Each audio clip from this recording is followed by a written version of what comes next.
Hello, and welcome back to the Alexander Society podcast. This week, we're going to be talking about some arson like everyone loves.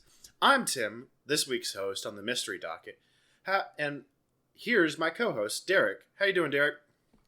I'm doing just fine. I'm not. So, Derek, what are you drinking tonight? Oh, let's see what I'm drinking. For my beer, I've got, it's called Fruitful Fort, and it's an ale with a bunch of dark berries. What about your liquor, Derek? My liquor, I've got that, Garden Club Spice Citrus Vodka, which smells like it's going to be significantly better. Yeah, out of the two, I guarantee you that vodka is going to be better. So, this week, I am drinking, I don't even know where it's from, raspberry Hefeweizen? Hefeweizen? Hefeweizen, yeah, I'm going to guess that. And it is from, wow! It's not local, but it's a craft brewery. It is Schatschfleich, and it looks like M.O. Montana? M.O. is Missouri. Missouri. That's one of the ones that always throws me. I hate the abbreviations. Yeah. And then I'm dipping back into my Femme Fatale raspberry vodka for my liquor. Oh yeah, that shit's so good. So Derek, what can you tell me about the FBI's Most Wanted? FBI's Most Wanted? I know they just... Not the TV show. I know that the FBI just has like a list of... Okay, so fun fact about Tim being stupid. So I thought the FBI only had a top 10. They have at least a top 500 list. I thought they only yes, they had people they wanted, but I didn't know the list went beyond 10. Like official list, you know, public facing. Yeah, that makes sense. It does.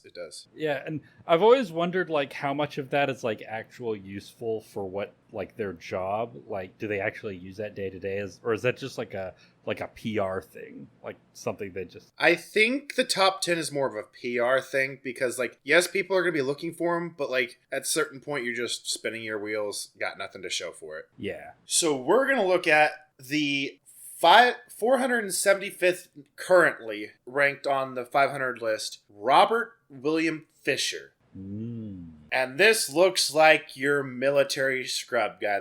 Not like, we're not making fun of the military with that comment. We're talking about the guy who scrubbed out of the military. He looks like that generic man. If I wasn't this or that, I would have joined the military kind of guy. Yeah, that portrait that you showed me, he just looks like a guy who wants all of the praise for being in the military, even though he was never in the military. Almost like that first joke I cracked on you, burning the fuck out of you. Yeah, yeah. Have we mentioned that on the show? Like the first thing you ever said to me? No, we haven't. Okay, this wasn't to your face, was it? You found out this later, wasn't it? No, you said it to my face. Like. Okay. So I met this guy, Derek, for all of 10 seconds, and I was like, damn, you look like the kind of military person who did one tour and then refused to leave his hometown ever again. Yeah, because at the time, my beard was still short, so it was just like peach fuzz on my chin, and... He looked very JORTC. I don't think I said that right, but whatever. Yeah, my head was buzzed. I had a buzz cut. And at the time, I had like an old army surplus, like BDU blouse that I would wear with like a green T-shirt, and I think that's what I was wearing. Well, technically, this wasn't the first time we met, but this is the first time we met, and like we actually became friends after. Yeah, because remember Boy State together? That we passed that law to discriminate against you. Yeah. Oh God, I barely remember Boy State. I didn't even bother to retain most of my memories from Boy State. So this guy, what was his name again? Robert William Fisher. And I mentioned arson. So what do you think his crime was? Okay, just Hail Mary here. I'm guessing he was like some sort, like part of like some sort of like militia. Let me tell you, he's known for one particular event and wanted for one event.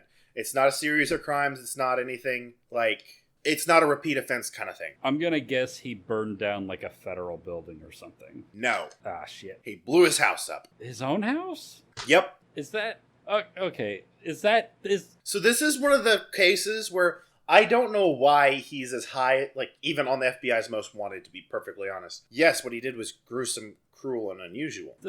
But it was his own property? yeah. So does that count as arson? Can you be charged for arson for like destroying your own? Yeah, you can. Why? Let me get into it and tell you the story and why you can consider this still arson. Okay, yeah, you're right. Go ahead. You got the floor. So, his early life, Robert William Fisher was born April 13th, 1961 in Brooklyn. His father was a banker, William Fisher.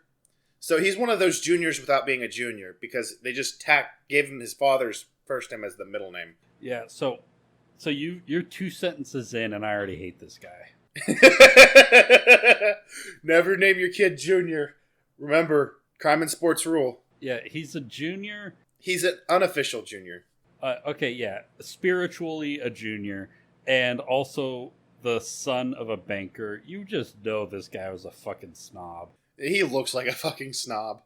He was one of 3 kids, doesn't say what order, and his parents divorced in 1976 when he was 15, and he and his sisters lived with his father in Arizona. So they moved all the way out to bumfuck Arizona, and... Aren't there a lot of New Yorkers who live in Arizona? I don't know. That's something I remember hearing somewhere. I don't know if it's true, but...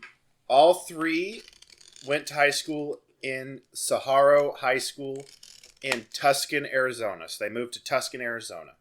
Tucson. Is that really how Tucson's spelled?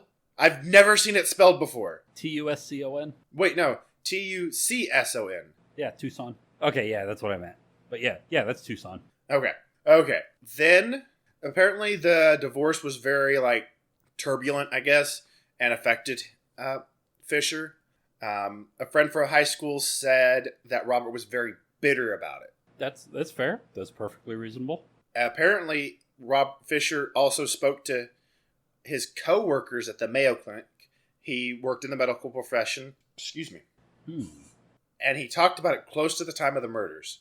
Okay. He once confided to an associate that his life would have been different had Jan not left the family, his mother. Yeah, so the picture that I'm seeing painted right now is this is a guy that had a lot of trauma over the divorce. I'm guessing that's going to play a role in what's about to happen. It's possible. We don't know his motivations. He's still on the most wanted list. He was never caught. So, Fisher enlisted in the Navy. Okay, so he was actually in the military. Okay. Yes, he scrubbed out of the SEALs. He tried to join them, wasn't successful. He was an avid outdoorsman, hunter, fisherman, so he did all the works. And then, once he was done with the military, he became a firefighter, but he had to retire due to a back injury. Okay. In California. He was a firefighter in California. Okay. Oh, yeah, it's a hard place to be a firefighter. Oh, yeah. He moves his family back to Arizona and started into the medical field. He was a surgical catheter technician and a respiratory therapist.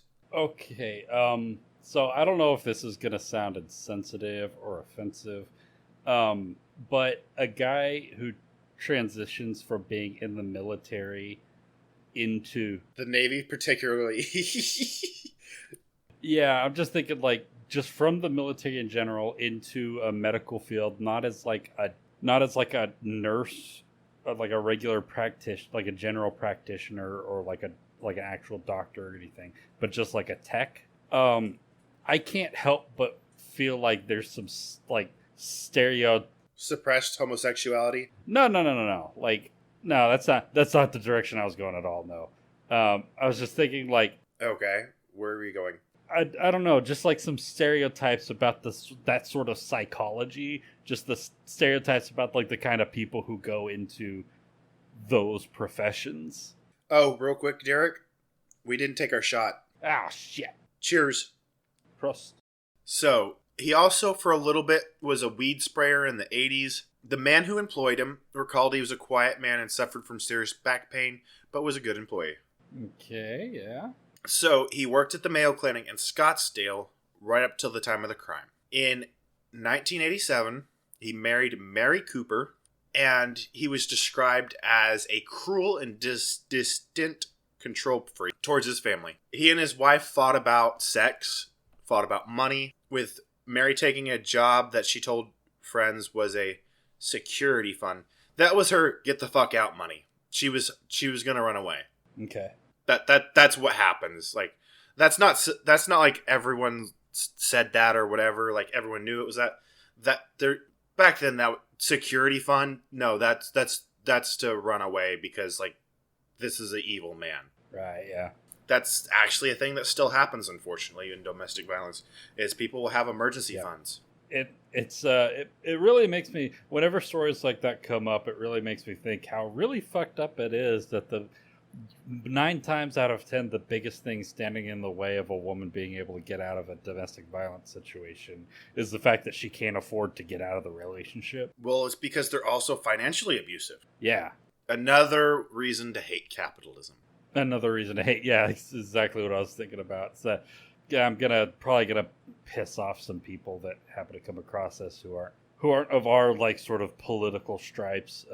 That's the intersection of capitalism and patriarchy. I think we can all agree that financial abuse is bad. Like we're not gonna get into the weeds, but abuse of any form is bad. There's actually a story that one time Fisher beat his wife for what he perceived as speaking out of term with a garden hose. With a garden? Oh my! Oh. I'm sorry to speak this way. I'm just trying to logistic that out. Does he use it like a fucking whip? What? Just holding it like I guess. Does he have it curled up in his hand and just clubbing her with it? The fuck is he doing?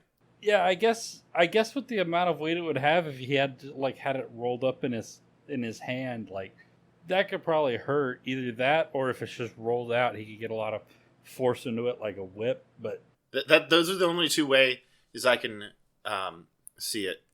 Apparently, Fisher was very embarrassed that his son was not outdoorsy, and apparently, even famously, one time tried to teach both of his kids how to swim by just throwing them off a boat.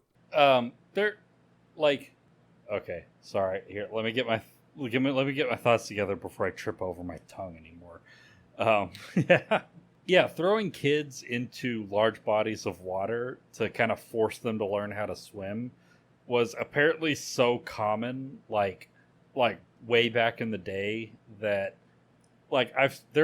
it's not a proper way to teach, in my opinion. It's not, no. But I've seen there's a clip of I think an old Clint Eastwood movie or something like that, where he asks a kid who's fishing by a creek if he knows how to swim, and the kid says, "No, sir."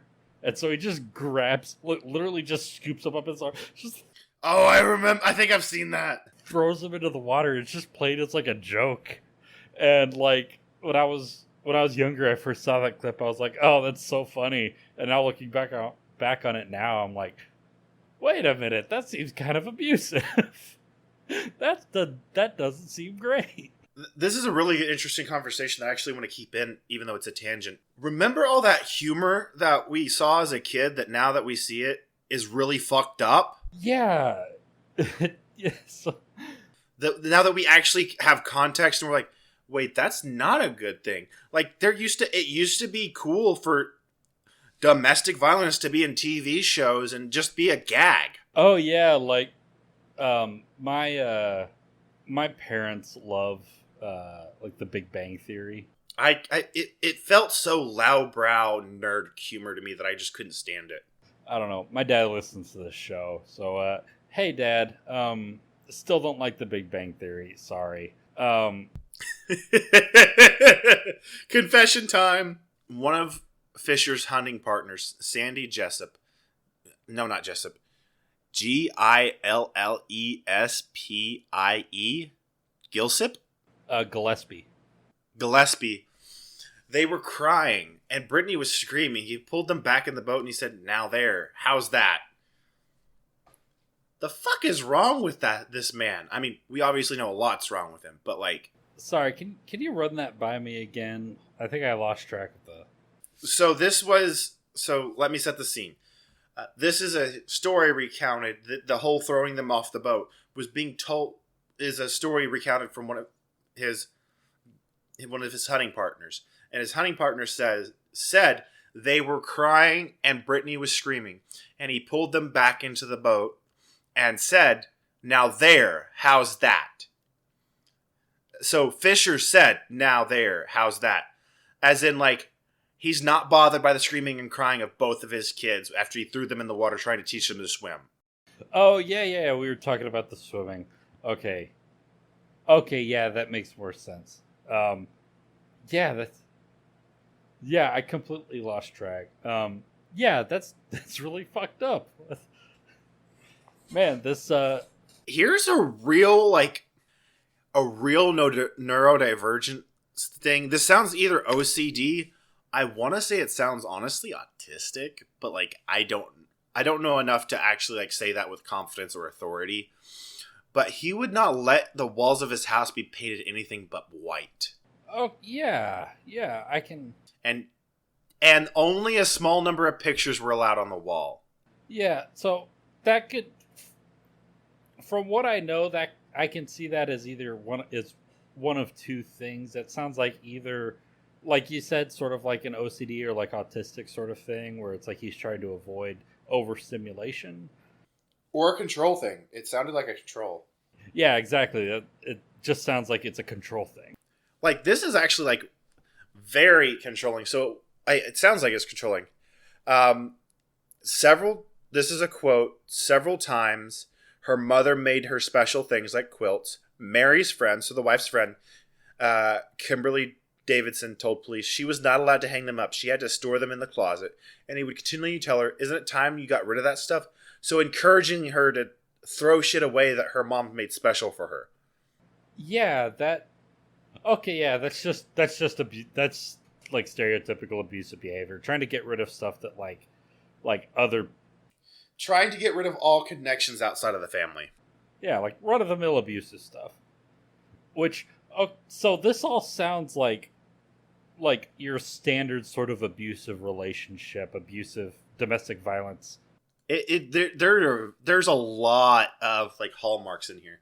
Like what I'm thinking about right now is that this sounds like your standard run-of-the-mill sort of controlling domestic violence sort of situation. I'm wondering, with the extra quote, I 100% agree.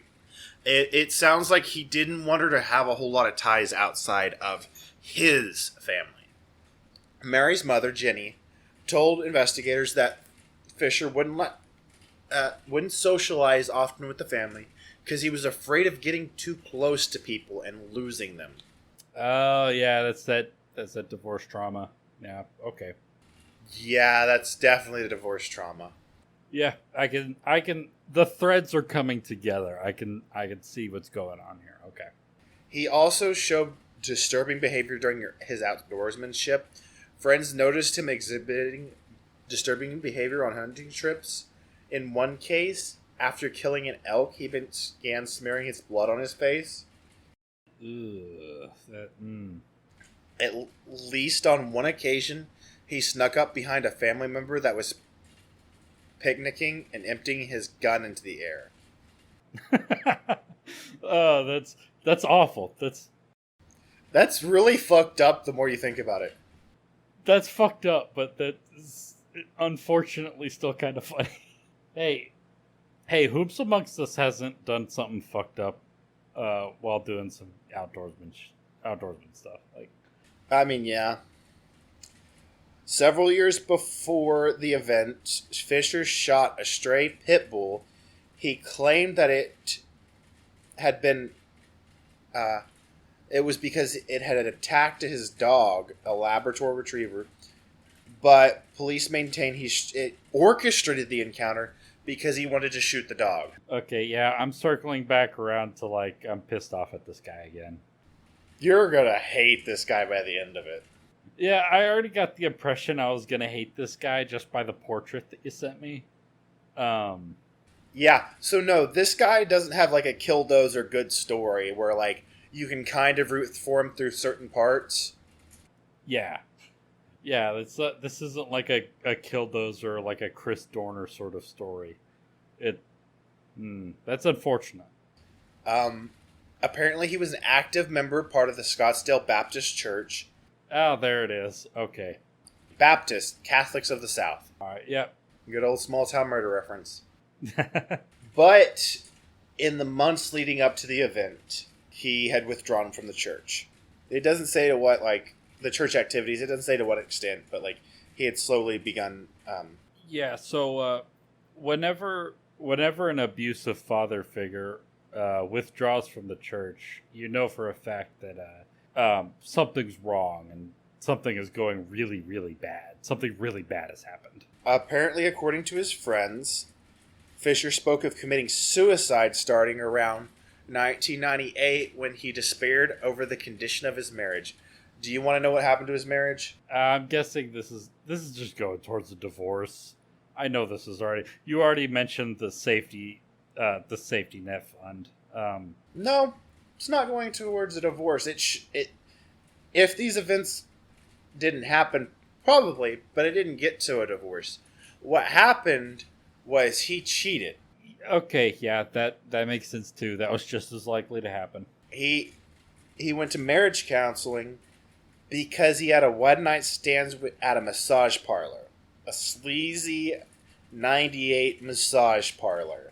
Oh, God, this guy, man. And you want to know how Mary found out? Oh, I'm gonna hate this, aren't I? He gave her a UTI because he contracted an STD. Oh my God, that's even worse than I was thinking. God, I was thinking like he was bragging about it to a coworker or something that told her about it. No, that's so much worse. Nope. He gave her a UTI from his STD. Oh God, I hate this guy. Mm-hmm. God, this guy sucks so bad. What probably led up to these events is a friend said they did not have a happy marriage, said Wayne Rinscock, a former neighbor. They screamed constantly. Everybody heard it. You could hear it from the house next door. And you never really heard him scream, which was kind of weird. I mean, he in a way had a way about him, but you never heard him scream. You always heard his wife screaming. Things like, "You're worthless. I could have done better than you. We should get a divorce." So there's, like, in that, like, 2000 time frame, like, they're really on the outs. Like, it's looking like there's divorce coming. So I think the marriage trouble is what led to what happened personally. Like, I think he was always fucked up in the head, but I think the specific straw that broke the camel's back was the marriage troubles. Yeah, I can see from what you told me about his background, it sounds like, one, he has an obsession with control and order, and two, he has some trauma based on, like, divorce, related to, like, divorce. So He definitely has divorce trauma, and I think that's what was triggering it. Yes. Fisher told a hunting companion that he was renewing his commitment to his faith and his marriage because he could not live without his family, possibly hinting that he would consider suicide over divorce. Again, he would... This man is deathly afraid of divorce. According to psychologists, an intense fear of loss is not unusual among individuals who have been traumatized by a divorce in adolescence. Like, this is very obviously what's happening. Apparently, Mary also told several of her friends that she was going to divorce Fisher in the weeks before this event happened. Yeah, so in a perfect world, a guy like this would have had therapy from the outset of the divorce and probably wouldn't have been as dysfunctional as he was. Yeah, would have had therapy, and maybe the therapist would have, kind of convinced him that, maybe relationships aren't for you. Or, work on yourself first. Yeah, maybe you've got some stuff to work through. But... My therapist told me I need to become a man whore. He did not. He said I need to date a lot, but I like saying it that way. It's essentially the same thing. Depending on it. So, I told you he blows up a house. What do you think happened? Other than just the blowing up the house. So, my knee-jerk reaction is that So, I think he decides that he would rather take out his entire family than let them fall out of his grasp. And I'm guessing that the explosion has something to do with the boiler or like the water heater. I can't remember how the fire was started, but it's probably in here. Essentially, that's what happens. He blows up the house so his family isn't alive. But here's what happened. A neighbor reported hearing a loud argument in the Fisher home around 10 p.m. on April 9th, 2001, which is about 10 hours before the house would explode. The police have theorized that Fisher murdered his entire family between 9:30 p.m. and 10:15. They theorized that because Fisher was spotted at an ATM at 10:43 where he withdrew $280. And in the background they can see Mary's Forerunner. I always love these stories that include something about the suspect going to an ATM, because it means that we always have a picture of them like right around the time that it happened, and they always, without it helps narrow the timeline. Yeah, not only that, but without fail, they always look really fucking stupid at the ATM photo, because it's always like a fisheye lens at like a really weird, awkward angle, and they always look really dumb in it. So, Derek, knowing that he killed his family before the explosion, how do you think he did it? Oh. How do you think a guy like this murders his family? Okay. I'm going to guess it either involved some sort of hunt, like probably like a hunting rifle, or some sort of like butchering knife. Like some sort of knife that he used for like cleaning. A knife was used.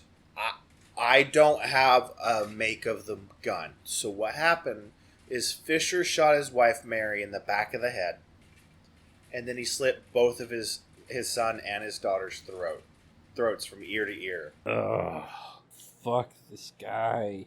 Yeah. God, what a piece of At 8:42 a.m., the house exploded. Firefighters were immediately alerted to the explosion, and it collapsed the front brick wall and rattled the frames of neighboring houses half a mile in all directions. Oh, you want to go ahead and take a shot just to get us through this? Yeah, this description is like brutal. We should have taken one already. Kampai. Prost. In their memory, Jesus Christ. Okay, so real quick, what really bugs me is that he's still on the most wanted list, which means he hasn't been caught. So there's a caveat to that. We'll get to it later, but okay. I'm kind of the opinion is he's not alive. Okay, yeah, okay. Yeah, I got you.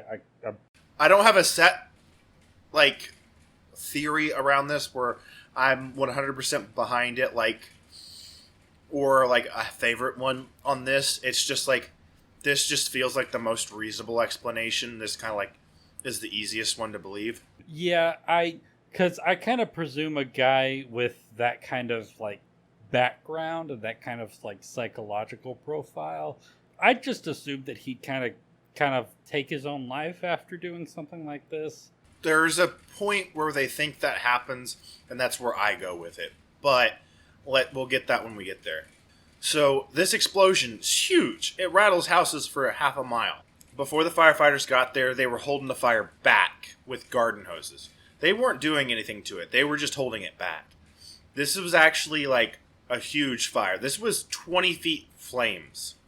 A series of secondary explosions occurred, and they think they're from his outdoorsman's supplies, his rifle ammunition, or his paint cans.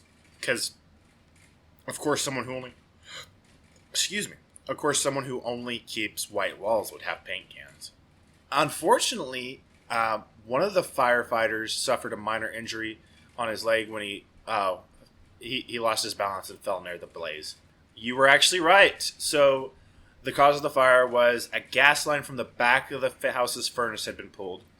The accumulating gas was ignited by a candle that Fisher allegedly lit, waiting for the gas to accumulate to descend to the the flame hours after being lit. This delayed fuse would give him an approximate 10-hour window to start in his runaway, like avoiding police. Yeah. The decision to have the house explode is believed to have been an attempt by Fisher to conceal his crimes and possibly cause the police to believe he had died. That, in fact, like, I've given you all this. We knew he was involved with it. But once they arrive, they don't know if it's Fisher, if it's Mary. They just know they have 3 bodies. And even then, they spent time looking for a 4th. So they don't know at first this is a crime. Oh, yeah. How the fuck... how could you possibly know in that situation, like, all of the background that went into this before the explosion? Yeah, they don't. They obviously don't. The leading theory is Fisher murdered his family because Mary was intending to divorce him, and he did not want his kids to go through what he did. Well, maybe not want his kid. Maybe that's what he would have said. I think it was more about, like, control. Like, I think it was both. I think it was his perceived control issues that led him to believe, because he did, if you get what I'm saying. Yeah. I know exactly what you're saying. It could be both. A guy with a mind like this, he was not well, obviously. I think very clearly Fisher's the only official person of interest in this case. There's no one really. This doesn't feel like I'm going to kidnap the father, blame it all on him. This is very obvious it was Fisher. There's no one else it could really be. Turns out it was Old Man Jenkins down the street.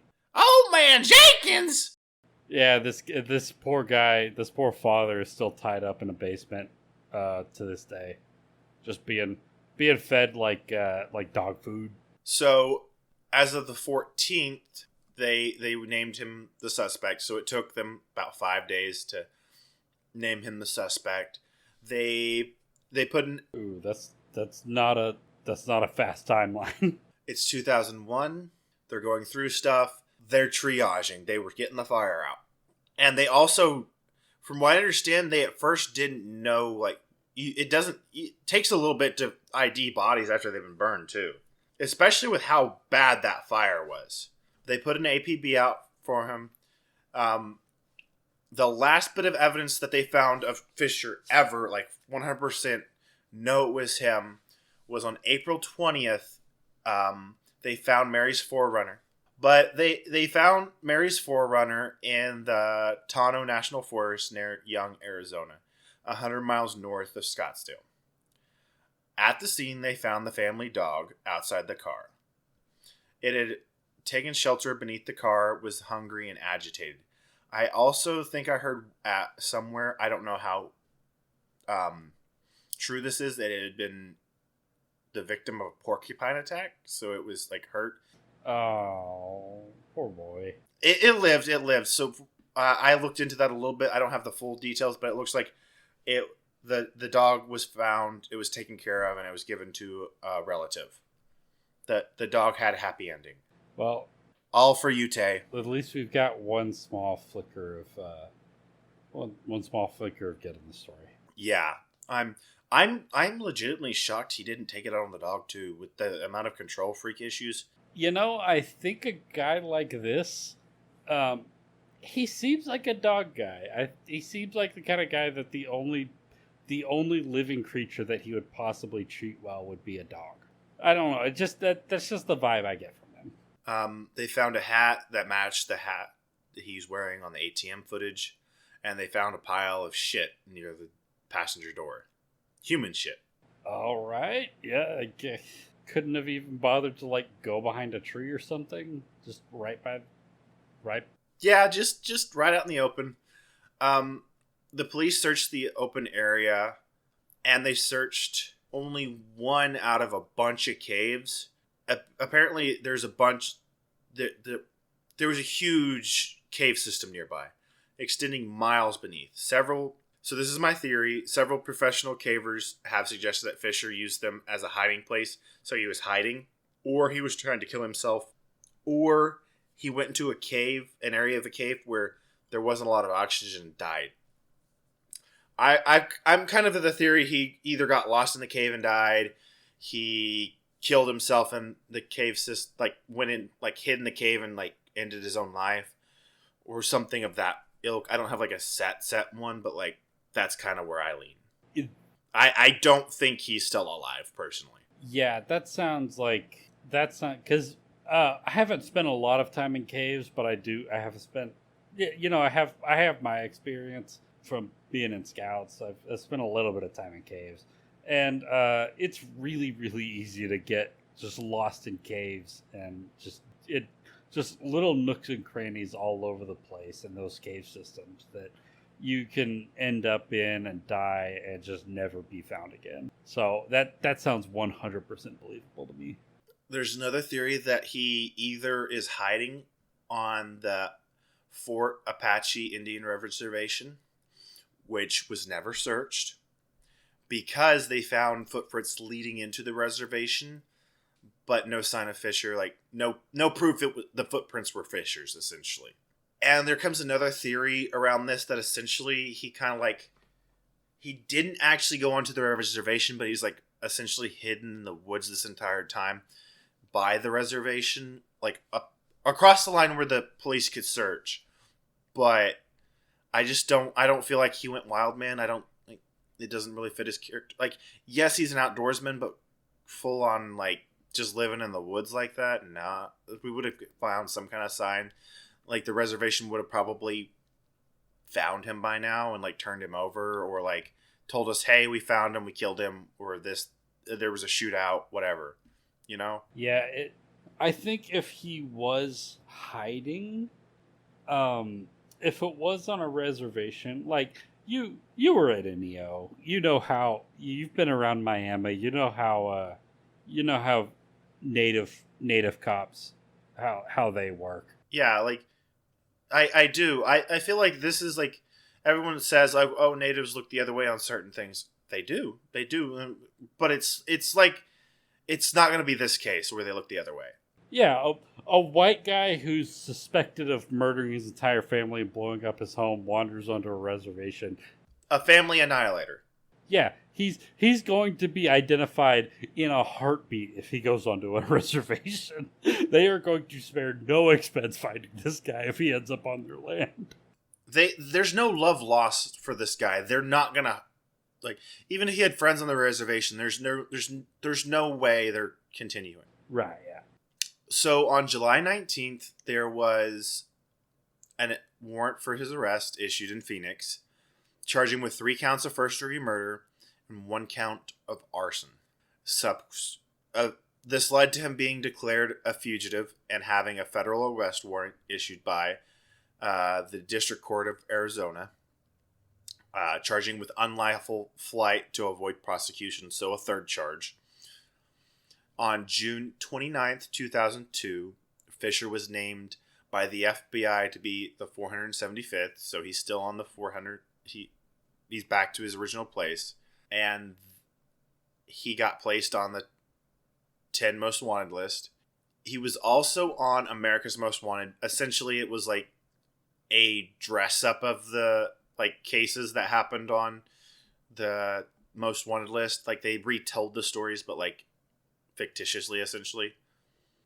And then he was profiled on The Hunt with John Walsh. The FBI has a $100,000 reward leading to information on Fisher's capture. Yeah, you wanna go camping in Arizona with me? Bet. Could you imagine if we actually fucking did that and found the fucker? Or like his remains? Oh man, that would skyrocket us on the podcasts. What would you do with your 100,000? My half, probably pay student loans and buy a new car. Oh, that's fair, yeah.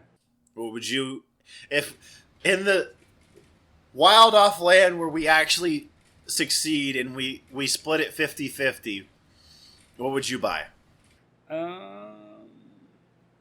Probably student loans too. Go ahead and take care of that.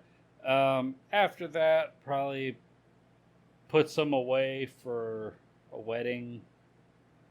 And then whatever's left over, start putting towards a house fund or something like that. Okay, that's solid. Not even a year into being on the most wanted list, they had received hundreds and hundreds of leads. Yeah.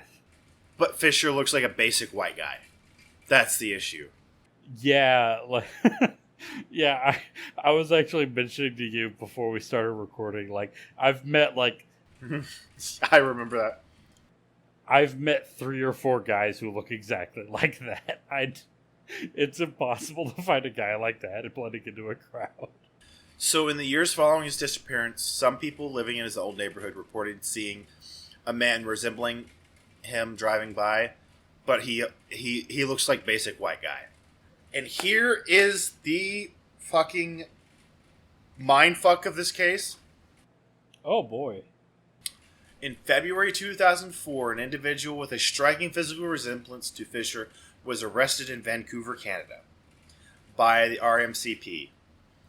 The man was missing a tooth, exactly where Fisher had gotten a gold cap placed, as well as a surgical scar on the back of his neck, exactly like Fisher had.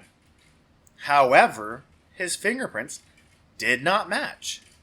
He was held by Canadian police for approximately 1 week until a relative correctly identified him.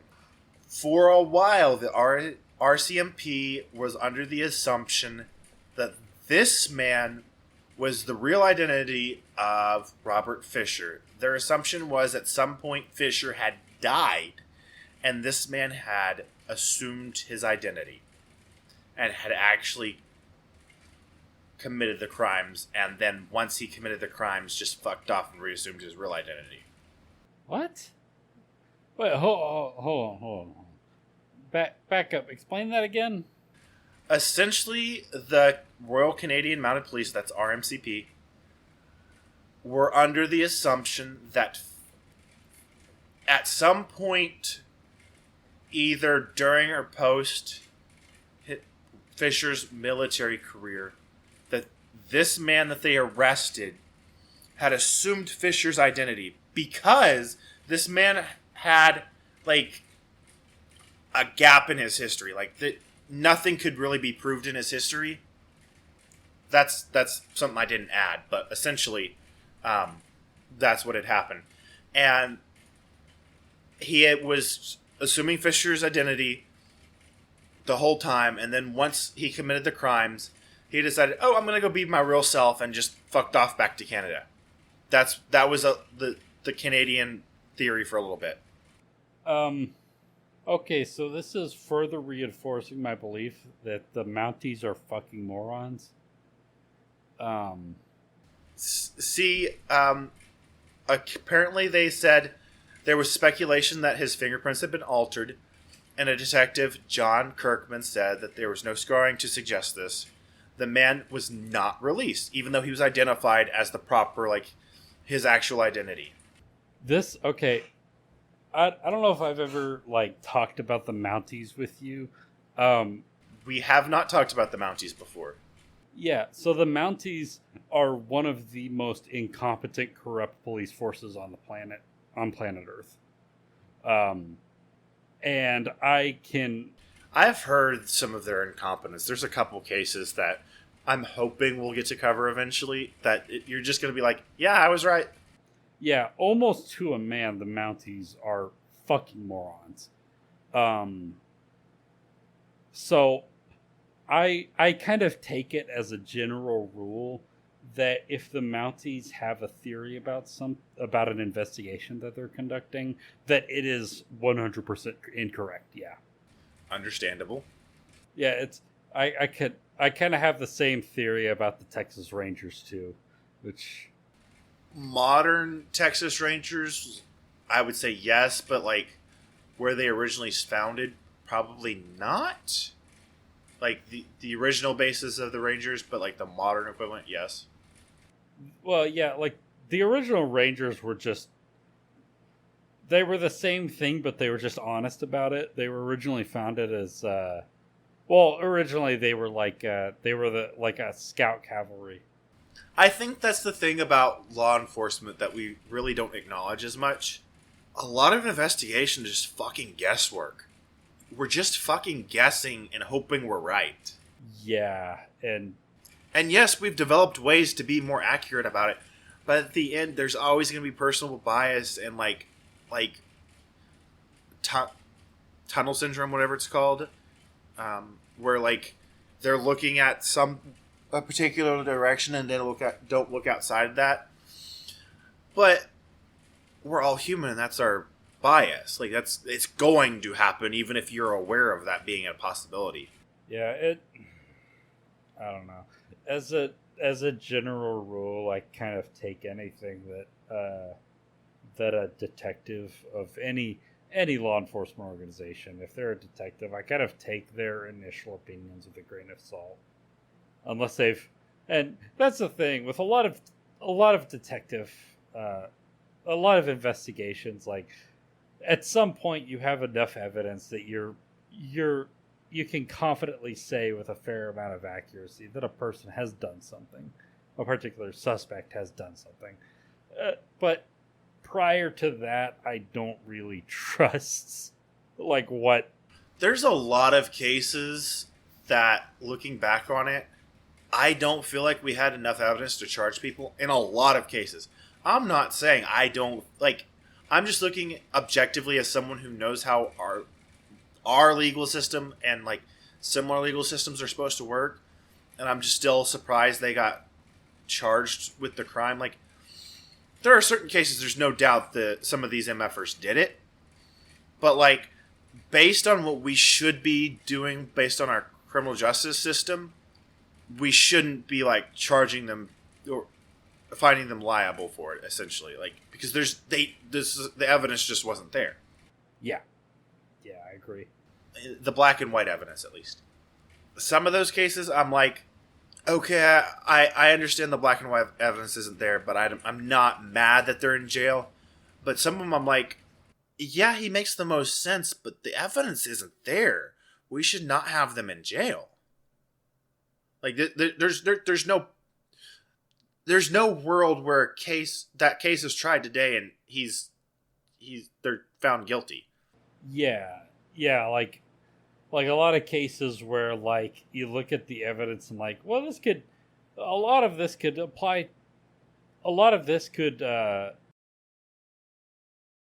Apply to like 20 different people. Yeah, it could apply to somebody who had absolutely nothing to do with the crime, and that is just freely and just regularly used to convict people who in a lot of cases are probably guilty. And like that's something that I think about a lot, is that a lot of the times that law enforcement do the right thing and they find the evidence and they convict the right person, and that does happen a lot. But at the same time, like there's a lot of these cases where like that evidence could really just apply to a lot of just random uninvolved people. That could just be like anybody that is associated with that evidence. Yeah, I honestly agree. Real quick to finish it out, what we have left on the case: in November 3rd of 2021, Fisher was officially removed from the top 10 most wanted. He's still 575. I think that's kind of, from what I understand, it's not actually a top whatever. This is their number on like the most wanted list, and that's where they'll stay. And that's just their number, essentially. But he's been wanted by the FBI for 21 years, and he's going on contending for the title, which I think is 30 some odd years. Something that I just remembered, like not related to this guy or his case at all. I just remembered that prior to 9/11, like between like I think it was like 1996 or 97 and 2001 when 9/11 happened, the number one spot of the FBI most wanted list, before Osama bin Laden took that position, was actually a guy named Abdullah Öcalan, who was the leader of a left-wing Kurdish nationalist group in Turkey called the PKK, or the Kurdistan Workers' Party, and that's something else that I knew about that, and I only know that because I've read a lot of Abdullah Öcalan's works since because he actually got captured in he was arrested in 2000, and he's been in a Turkish prison ever since. Like, he's still there, and he's released a lot of writing since he's been in prison, and a lot of the stuff that he's written is actually really, really good, actually. Which makes me really uncomfortable that I'm so inspired by a lot of his writings, and he was once like one of the most wanted terrorists, or the most wanted terrorist on the entire planet. It gives you introspective against the societal norms, even across the world, to think about some of the points that are made by so-called terrorists and what they're fighting for, and you start thinking, maybe there is something fundamentally that we need to be changing. Yeah. About our entire societal structure. Yeah. And I don't think that that our podcast is a particular platform to get into a discussion about like I don't even think either one of us are qualified on what is the correct avenue to take. Yeah, I'm not gonna I don't know how we got to. Well, I know how we get to this point, but I don't think this was a good point to get to. But I don't think that we can cut it if you want, Derek. I don't think that this podcast is a good platform to talk about. What if these terrorists actually had a point? FBI, open up. Anyways, back to our main topic. I don't know. Did you have anything else? I'm pretty much done with the story, but I was going to ask, what do you think? Do you agree? Do you think he kind of killed himself? Because I feel like he's a coward. I feel like he killed himself. Based on what I know about people with that do the stuff that he does, albeit with typically the people who does what he does it without explosions. But people, like guys who kill their whole families, typically, from what I've seen, either and immediately end up in custody or kill themselves. So I think that at this point, if he hasn't been caught, he probably is no longer alive. I think his body is probably like you mentioned earlier. I think his body is probably in a cave system somewhere in the middle of bumfuck Arizona. Yeah, the guy is probably dead. And to be fair, I think probably like 50% of the guys on the FBI most wanted list are probably dead. You're probably not wrong. So our guy is going on his 21st year, and the record holder is Victor Manuel Guinera. I think that's how you pronounce the last name.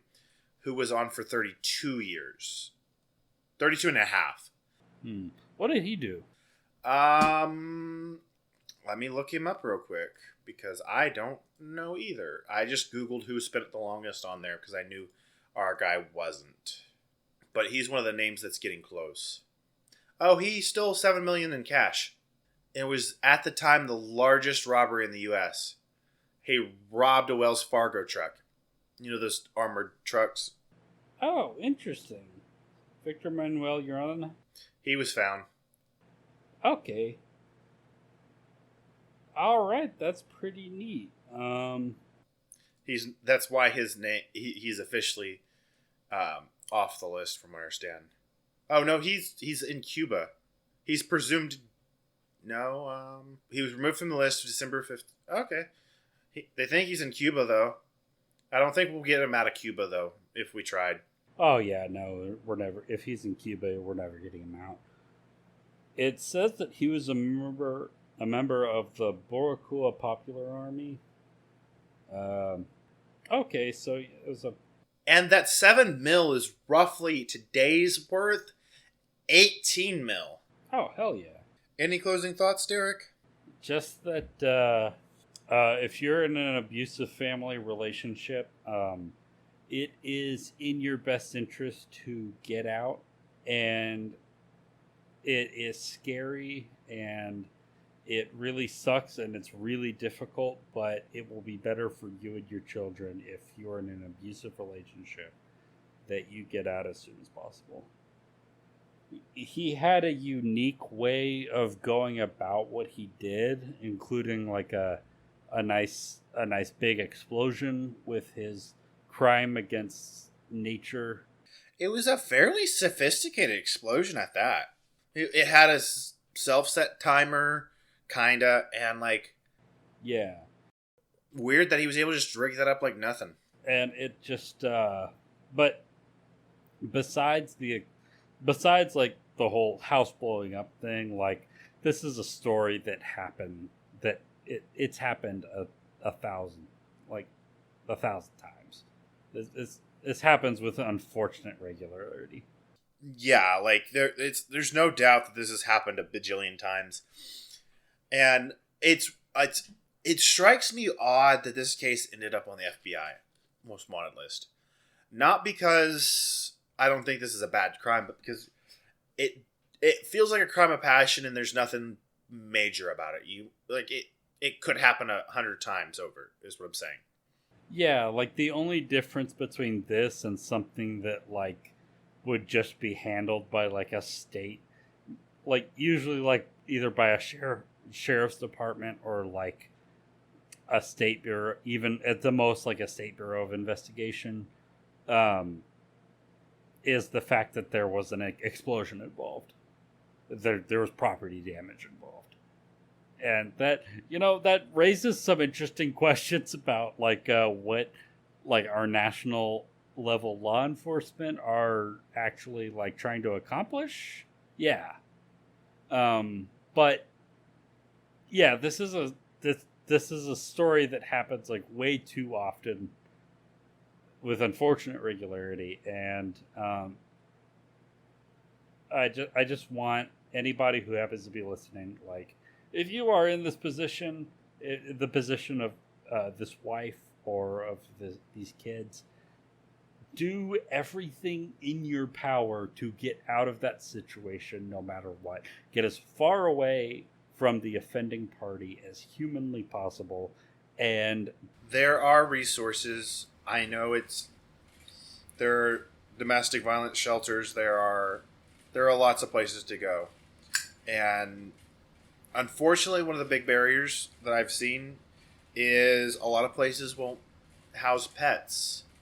Yeah, that fucking sucks. It does. But there will always be someone in your life, in my opinion, who you can reach out to. Whether you believe it or not, these people that are abusing you will fuck with your psychology and make it you believe that there's not.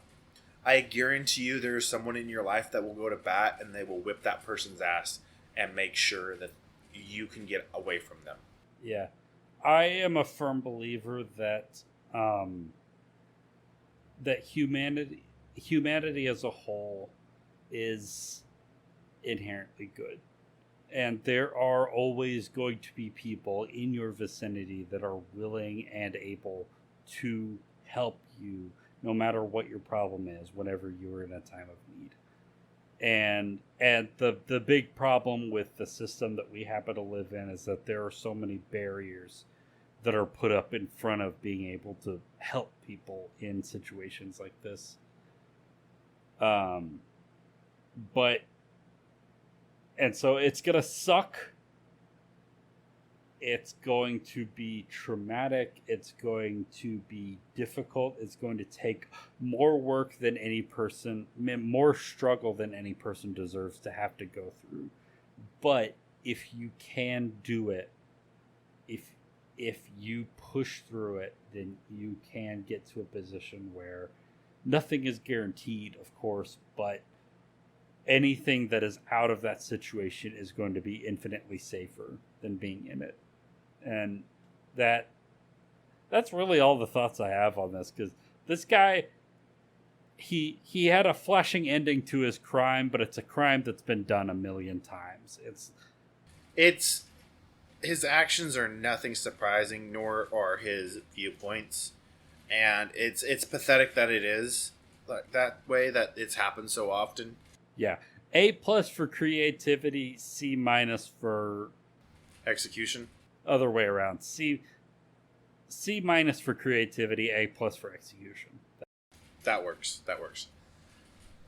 So, Derek, where can they find you on social media? They can find me on Elon Musk's hellhole website, at Visigoth. The first I is a 1, the O is a 0. Tim, give him all of the other good stuff. So they can find me at Twitter at Tim, aka Otis, but they can also find the podcast on Facebook and Instagram at the Alexander Society Podcast, and on Twitter, Musk's hellhole at Alex Society Pod. But we also have a TikTok, and we're reviewing our beers, and I'm also putting excerpts from the show on there, and it's Alexander Society at Alexander Society. Oh yeah, I actually I just did my first beer review on there, and you covered the Pride beer from last week, right? Yeah, the BrewDog Pride. I also reviewed last week's beer, which I started off with a 5 out of 5. You didn't give a score, but oh well. Yeah, whatever. We'll figure it out. But you were good. You gave a glowing review, so it doesn't matter. I did my cobbler sour. It was delicious, and I'm also, like I said, I'm posting excerpts from the show that aren't going to get into the final release, but some funny stuff me and Derek do behind the scenes that doesn't really get into the final scenes. So if you enjoy that, give us a follow there on TikTok. And if you've enjoyed what you've listened, please give us a rating and review on your streaming platform of choice. And with that being said, we'll see you next time. Bye.